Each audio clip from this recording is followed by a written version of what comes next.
have a snake in the house. A snake. A snake. One time, we didn't find the snake in the box. 12 hours we're looking for the snake. I found it in my boots. When I sit and have lunch with models, they don't eat for a month. Not eating. I'm not exaggerating. Maybe 8 grapes a day. Those brands are encouraging bulimia and anorexia. It shouldn't be like this. When I see a brand, it should represent me. It should represent all the types, all the heights, all the bodies. We should encourage healthy lifestyle. Sometimes you hear the comments like, you're not the first one who had miscarriage. Come on, get out of your bed. No, validate your feelings, take your time. So it wasn't easy. When you were young, you were diagnosed with an autoimmune condition. True. What was your reaction when you first found out? I was really young back then, but Okay. before the vitiligo, I was diagnosed with psoriasis, which is itchy red rash all over my skin. It's a result of an autoimmune disease. And of course, I was 8 years old, so I didn't know what's happening, why is this? And I was very anxious.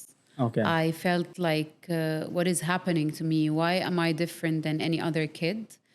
It stayed like 5 years, the psoriasis, I believe from 8 to 13 years. Yeah, around 5-6 years. And then I was diagnosed with vitiligo. Back then, the internet wasn't something that people usually use. So the awareness wasn't there of why do I have white patches. We went straight to the doctor, of course, and then he told my parents that it's a result of an autoimmune disease and we can't cure it. It has no medicine worldwide. Since then, I was a teenager, so it's the beginning of the girl feeling herself, going to the hairdresser, going out, enjoying her life, and now I'm trapped in my room wondering why it's me. But I'm grateful now for everything I have, because back then, if I didn't live all this life, I wouldn't be where I am today. Yeah. It made me stronger. But back then, I didn't know what was happening. So it was like a 15 full years of self-doubt and me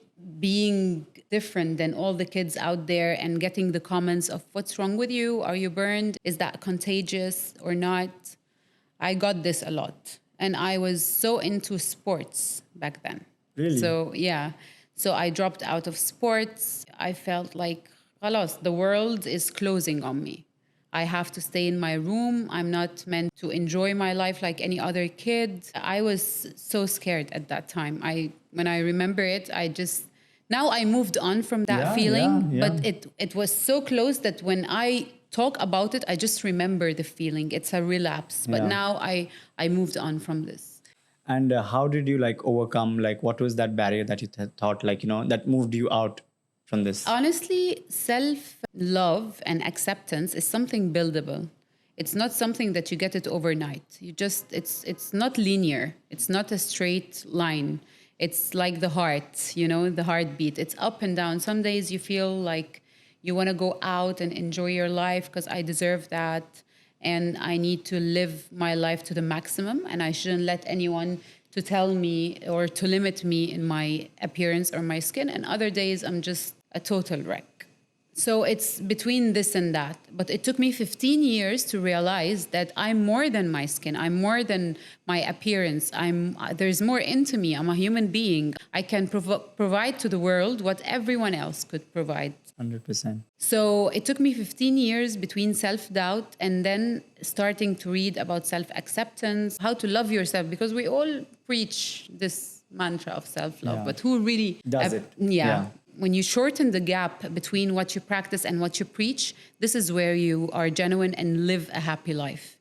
Because we all have these things we say or those mantras we say, but when you really practice it, it's different. That's when everything changes. Yeah, true. You're also a huge social media star. What made you decide to come out of your box and be the person you are on social media today? What gave you that kick? So honestly, my story started when I quit the banking sector. And then I traveled to US to study makeup. It was out of insecurity as well. So I wanted to perfectly hide the discoloration I have. So I went to USA and I studied makeup and I went back and I worked as a full-time makeup artist for like 7 years. Oh, wow. And then I grew in my career so much that I started giving master classes out of 50 and 60 students. And then in one master class, the model didn't show up. And then I decided to be the model. And when I decided to be the model and went out to people like, this is my face and this, I have a case called vitiligo, blah, blah, blah.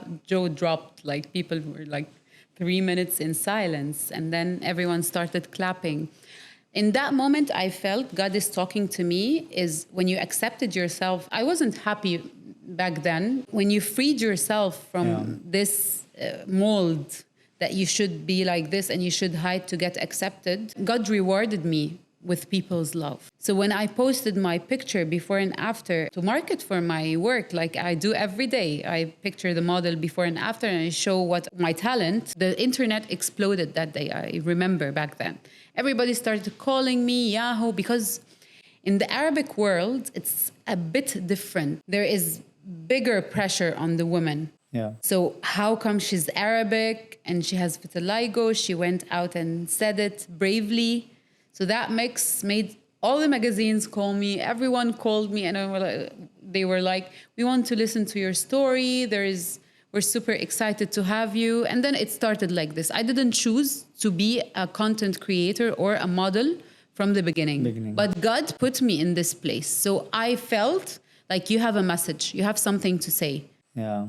Because you know God is talking to you in terms of signs all the day, or every time you do something. And for example, if I'm going out somewhere and I feel like everything is not working for me that day, I go back home. Khalas. This is God's message to me that this is not for you. This is not for you. It's time to chill for a bit. So then what was your most defining part of your journey so far? If I close my eyes and remember, I would remember that moment in the masterclass. I would remember the moment my daughter was born. I would remember the moment I just left everything behind and I decided to be myself with no return.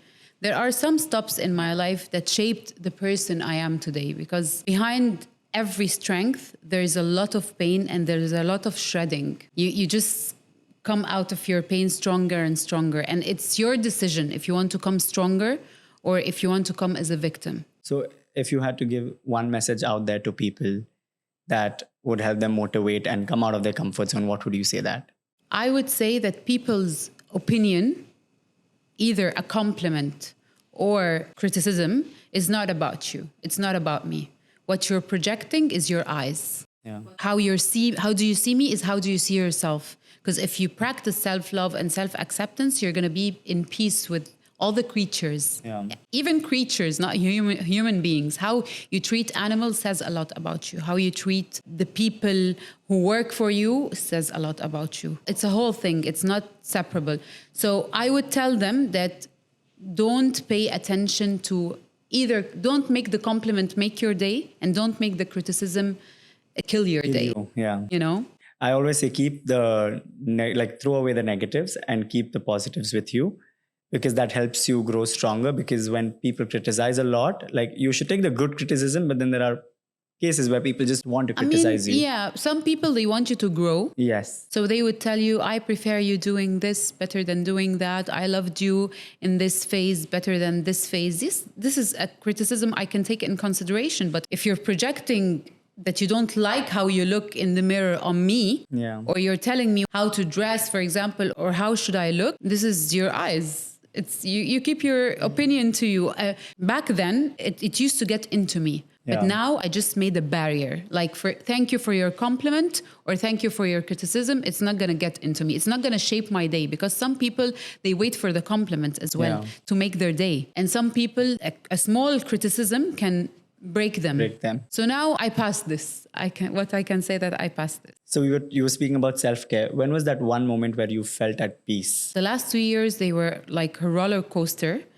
But I felt at peace when I went to learn about meditation. That was recent. And I felt energy really exists. If you stay calm and if you calm your mind, how to control your mind, this is when you are at peace. This is a monkey. I always say my mind is like a monkey. If you have a monkey in your house that is not controlled, running everywhere, grabbing everything and messing the whole place up. But if you live with the same monkey, but this monkey is trained, this is how you make your mind work in your favor, not against you. because some people, their mind manipulates them Manipulates them. in a bad way. It's like a radio, thoughts all the time. When to adopt a thought and when to abandon a thought. This is what I learned, and I keep learning about it. So how did you start with meditation? I went to Kupan Monastery in Nepal, Wow. where the monks taught. They started teaching us how to meditate, and I see them living in their higher self, and I wonder how those people, are they angels or people, or what is happening there? So I decided to take like 10 days off and travel and learn about it. And because here in Dubai, it's very high pace, you know? Yeah. So you compare yourself to everyone else, and life is so busy, and I didn't accomplish so much, and it's not enough. It's always not enough. So you need to calm and sit with yourself in silence for some time and appreciate your blessing, what you have. And you're also a fitness enthusiast at the same time. I love sports. Since I was a child, I was a ballerina, and then I did swimming for a long time, and then handball. Oh. So since I was a child, I was always attached to sports. It's where I find myself happy. Because when you think about doing sports, people think they exercise only their body, but it's not true. You train your mind. You train your mind about discipline. Like if I'm just lifting weights and in the fifth rep, I want to give up. Yeah. What makes you do the 6, 7, and 8? rep. This is how you work with discipline. This is how you train your mind to accomplish things, to push yourself to your limits. I stopped sports for some time. I was giving birth, and because of my autoimmune disease, I had a bad miscarriage before my daughter.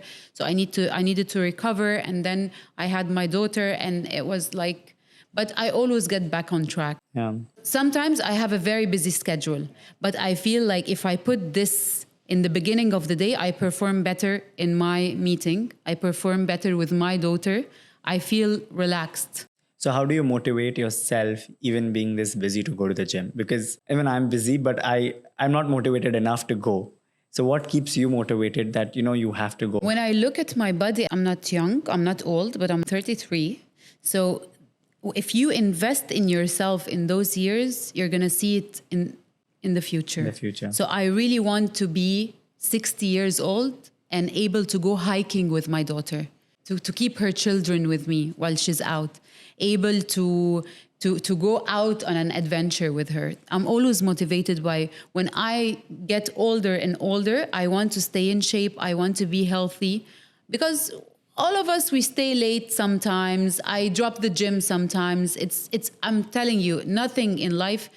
What I learned in the monastery as well is how to think about impermanence all the time. Nothing in life is permanent, but you just have to keep pushing and keep going. Some days I'm just in my bed, I don't feel like going to the gym. But the moment you decide to get up, because your mind is very smart, it plays games on you. Oh, you need to rest today. Oh, you did a lot this week. But it's very smart. Yeah. Your mind is playing games all the time. But when you decide no, it's I will rest this day, and this is not a rest day. This is what creates a success story. It's not the good days. It's the hard days when you push yourself. So true. It's those days when you get up at 5:30 and be like, oh no, you know what? I can sleep for a bit. Yeah. But then when you train your mind, go, it's not the weekend. I you mean, need some to go. people give up. Yeah. Like, oh, I did wrong today. I didn't go to the gym. I didn't wake up early. Okay, let me just mess up the rest of the week. No, forgive yourself, move on, and change the attitude, Not because today I messed up, I ate a lot. People, they're like, when they stop exercising and start eating, khalas, it's like a slide. They go all the way. But it's not like this. You can still, okay, today I messed up, tomorrow is another day. Let me just make it up to myself. So I want to divert a little bit, and I want to touch on a sensitive topic. You were talking about miscarriage earlier. So what was that like, and what would you like to tell the mums that face that same thing? It wasn't easy at all, especially that I was 4 months. So it was like a full baby. Woman body is incredible. It recreates everything. Yani God made us like a miracle. So you recover, you take your time, you validate your feelings. You shouldn't hide it. It's not something that, because you sometimes you hear the comments like, you're not the first one who had miscarriage. Come on, get out of your bed. No, validate your feelings. Take your time. Acknowledge your sadness because this is your baby at the end, even if it wasn't born. So it wasn't easy, but it took me time to move on. Honestly, I was devastated, but then I took it little bit by little bit. Then now, thank God. So now, how old is your daughter? She's almost 9. She's almost 9. So you're a single mother. Yeah. And so how do you juggle your time between, your work and your daughter? First, when I got my daughter, I said, okay, now I wouldn't be able to work or my time is going to be occupied. But honestly, the kids give us a big push to be the role model. So you have to you want them to look up to you. So I'm always doing better. Now I realize that if she wasn't in my life, I would have been so lazy in many things. I get up in the morning with full of enthusiasm and full of hope to go out and make her proud. So she's the best thing ever in my life. She's my greatest blessing. We're best friends. Sometimes I snap like all mothers because I'm being very realistic, but I just go back and say, okay, let's try to do this. We're learning together. I got her when I was 24. So we're like two babies learning how to thrive through life, And I thank God everything happened in my life. I thought that, okay, that wasn't the right time. It was the perfect time for me. And I knew it by time. God's time is perfect. That's amazing. So how has motherhood shaped your life now? It made me act as an adult. It's like we go crazy. We have a snake in the house. She brought a snake to the house. A snake? It's always like, if I show you the picture, she's putting it on the wall and she's like petting it all the time. It's a corn snake, so it's harmless. She made me get used to stuff I never ever thought of getting used to. It's like, why a snake? And mommy, can I feed her? You go feed her, please. I'm scared. One time, we didn't find the snake in the box. And where's the snake? I don't know, mommy. I don't know. And then 12 hours we're looking for the snake. I found it in my boots. Imagine if I wore these boots. I've been traumatized all my life. Imagine you putting your leg inside. Yeah. If you lose it in the house, it hides. It hides. One time she got me an iguana. She's holding an iguana. Mommy, she's so cute. And I'm like, who's bringing you reptiles? And how do you react to these, like when she starts getting... First, I didn't hold the snake at all. I didn't come near to it. Now I'm like, okay, I can pet it. No. Yeah, it's not easy. We weren't raised like that. I'm happy she is raised like that, fearless. And the love she has for animals makes me feel like she's tender and kind and stuff like that. But not a snake. Not a snake. But yeah, we're like two kids living. It's loud. It's happy. We always share things. We always play together. We always go out. Sometimes she's giving me advices, because now this generation is so aware of the rights and what's expected and how you treat them. They know, they read a lot, and I'm keen about her reading a lot. So sometimes she's giving me advices and I just accept it. Like, yeah, you might be right. So yeah, I'm enjoying every moment of the journey with her. Sometimes this new generations, they'll just talk and then we realize, I think this is the right advice that they give. It's like, why haven't we thought about it? True. So speaking about fashion as well, you were in the beauty industry. So first from doing makeup and hiding into your room to now walking for the Dubai Fashion Week. Yeah. How did that feel? How did that spotlight feel? That whole switch? Honestly, when I started doing fittings and stuff, everyone was like, people start modeling at the age of 16.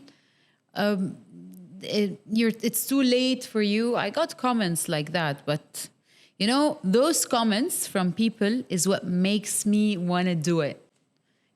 I will prove to the world that inclusivity has to be there. We are there. Not because I started when I'm 30, I'm modeling. I can show the world that inclusivity should exist. Adversity should exist. And it shouldn't exist like, it should exist like some brands, they take it as a marketing way. But no, if you have like one plus size model in a whole show and If you have one different looking model, for example, in a show, and then you have all the other models size 0, when I sit and have lunch with models, they don't eat for a month. Back in the fashion week, they told me, we're not eating this month. We are not eating. I'm not exaggerating. Not eating. Not eating at all. Maybe eight grapes a day. Something like that. I was like shocked. Like those brands are encouraging bulimia and anorexia. Are you encouraging people to starve themselves just to get accepted in the fashion shows? No, it shouldn't be like this. For people have the power. When I see a brand, it should represent me. It should represent all the types, all the heights, all the bodies. Why do you want to market only for the models to starve themselves and not to eat healthy? We should encourage healthy lifestyle. So yeah, and I walked the fashion week. It wasn't easy, and I was exercising a lot because it was something new to me, but I like challenges. So as you said, like, you started very late. And when people say like, you're too late, do you think, like, I believe that age is just a number. Do you believe in the same thing? Look at J-Lo. Look at the people who decided to take care of themselves. Yeah. You look at them and you get inspired. She's doing shows, and don't tell me, oh, it's Photoshop and stuff. She's doing live shows. She's dancing like a 20 years old. This is when you take care of your body, when you take care of your mental health, when you take care of your soul, when you take care of yourself. This is what you gain. So what would you like to say to the younger audience that are seeing that when they're trying to achieve something in their dreams? Don't give up, because anything in life is not given. It's earned. You have to go and get it. You have to show resilience and persistence and determination, because not everyone makes it in life. Not everyone achieves their dreams. Why? Because God wants to know who knocks on the door till he can't knock anymore because he's so tired. This is how God lets you in. God lets you in when he see that you are persistent about your dreams, that you want to be there. Because this is how it's fair. Life is fair, because the person who didn't try that much, it shouldn't be compared to the person who tried that much, who went that extra mile, who believed in himself in his lowest. So that's what even I totally believe in. Like, you need to work hard to get there. It's just not going to come. Even if something is given to you, if you did not know how to use it, like, for example, you had an inheritance. If you didn't know how to use it, it's going to be gone. So nothing in life is effortless. You have to sit and be humble to learn and ask people and go here and there. You're not going to be born an expert in anything. You just have to learn it. So this is all about you and, your motivation that, trust me, doesn't motivated me a lot. I'm not even kidding. It's really moved me. Let's get to a little fun, like it's called the Brew and Buzz round with Gulf Buzz. Okay. I'm going to ask you a set of questions about what you like, and we can go with it. I just want to be hit with the questions like that. I don't want to think twice about them. Okay, so go ahead. Your go-to workout routine. I don't like running, but I do it just to get the energy out. So my go out, I like lifting weights, but I do running for fat loss. A book that changed your perspective on life. The Monk Who Sold His Ferrari. One fashion trend you're currently obsessed with. Lip liner, the dark lip liner. And then my friends are like, this is 90s. I'm like, yeah, I like it. The dark lip, the brown lip liner is what I like, yeah. A place you would love to travel next. Iceland. Your mantra for self-love. You got this. A song that's currently on repeat. It's an Arabic, so I love Arabic and old songs a lot. So yeah, it's Hamza Namira. Your favorite way to spend a day off. Relaxing on the beach. A dish you love cooking for your child. Molokhia. Which one? Molokhia. It's Egyptian. It's Egyptian. So Yeah. what does it have? It's green leaves, and then you grind it and you put it like in a soup or something like that. One thing you'd like to tell your younger self. You will know why. And the most adventurous thing you've ever done. I slept in a tree house in the middle of the forest in Nepal. And at night, I was hearing all the tigers and the gazelles, and the fireflies were like just they were like stars in the forest. I can't even forget this day. It was very scary, but it was very nice. The tree house. Yeah. Where in Nepal is this? We were walking in the forest hiking, and then I saw a tree house, and then I asked the guide. He said, "Yes, you can rent it for a day, but it's not that safe. So you need to have a guard." So we had a guard, and then we went and slept there. It was really something on my bucket list. I'm going to take that name from you later. So anything else you would like to say to our audience before we close down today?